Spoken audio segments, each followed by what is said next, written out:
Expiation sans sacrifice. Il faut d'abord que notre point soit parfaitement clair avant que toute trace de peur encore associée au miracle puisse disparaître.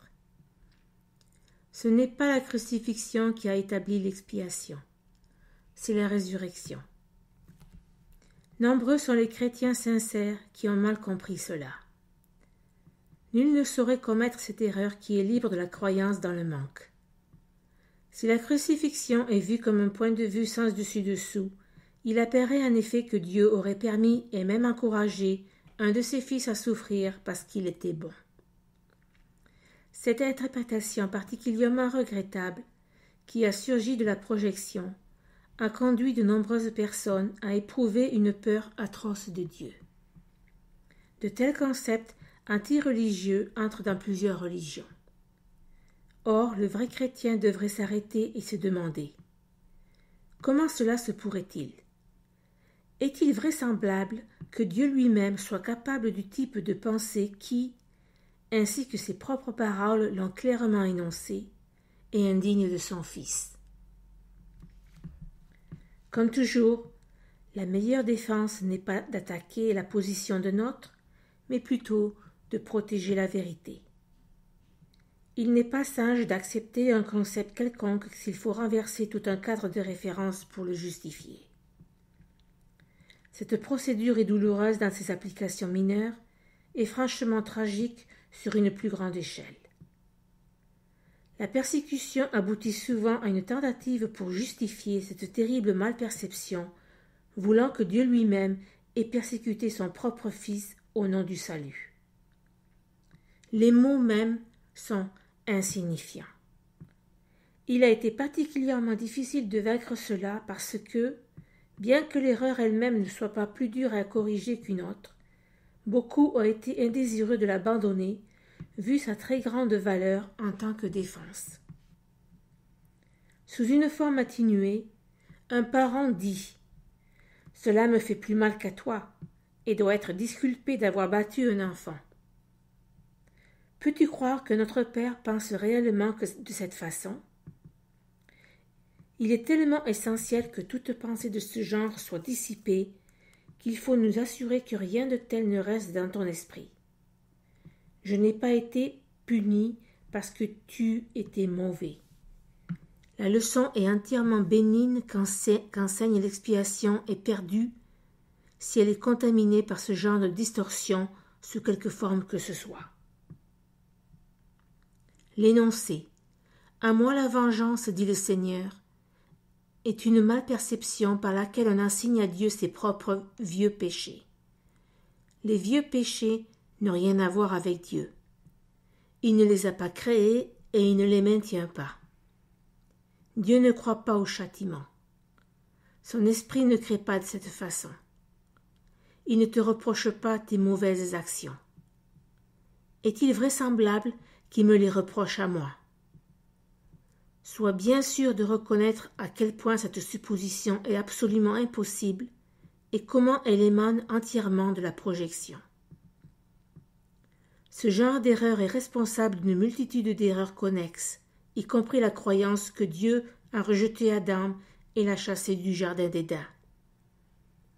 C'est aussi pourquoi tu peux croire de temps en temps que je te fourvoie.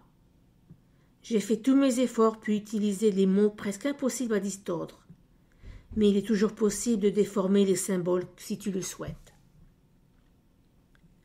Le sacrifice est une notion totalement inconnue de Dieu.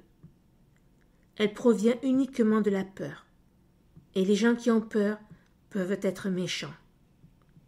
Faire des sacrifices de n'importe quelle sorte, c'est violer l'injonction que je t'ai faite d'être miséricordieux comme ton Père au ciel est miséricordieux. De nombreux chrétiens ont eu de la difficulté à se rendre compte que cela s'applique à eux. Les bons enseignants ne terrorisent jamais leurs étudiants. Terroriser, c'est attaquer. Et cela a pour résultat le rejet de ce qu'offre l'enseignant. Le résultat est l'échec de l'apprentissage. J'ai été correctement désigné comme l'agneau de Dieu qui ôte les péchés du monde. Mais ceux qui représentent l'agneau taché de sang ne comprennent pas la signification du symbole. Lorsqu'il est bien compris, c'est un symbole très simple qui parle de mon innocence. Le lion et l'agneau couchés côte à côte symbolisent la force et l'innocence, non pas en conflit, mais vivant en paix naturellement. Heureux ceux qui ont le cœur pur, car ils verront Dieu, est une autre façon de dire la même chose. Un esprit pur connaît la vérité, et là est sa force.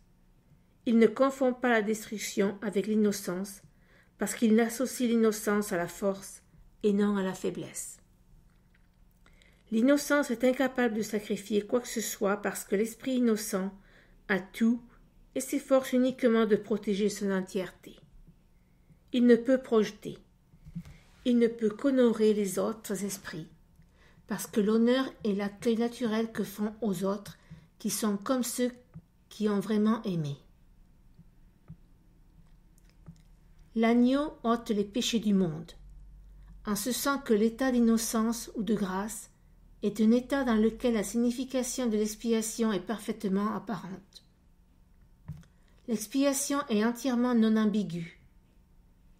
Elle est parfaitement claire parce qu'elle existe dans la lumière. Seules les tentatives pour l'envelopper de ténèbres l'ont rendue inaccessible à ceux qui ne choisissent pas de voir. L'expiation ne rayonne que la vérité. C'est dans la quintessence de la non-nuisance, et elle ne verse que des bénédictions. Elle ne pourrait faire cela si elle provenait de toute autre chose que la parfaite innocence. L'innocence est sagesse, parce qu'elle n'a pas conscience du mal, et le mal n'existe pas. Toutefois, elle est parfaitement consciente de tout ce qui est vrai. La résurrection a démontré que rien ne peut détruire la vérité.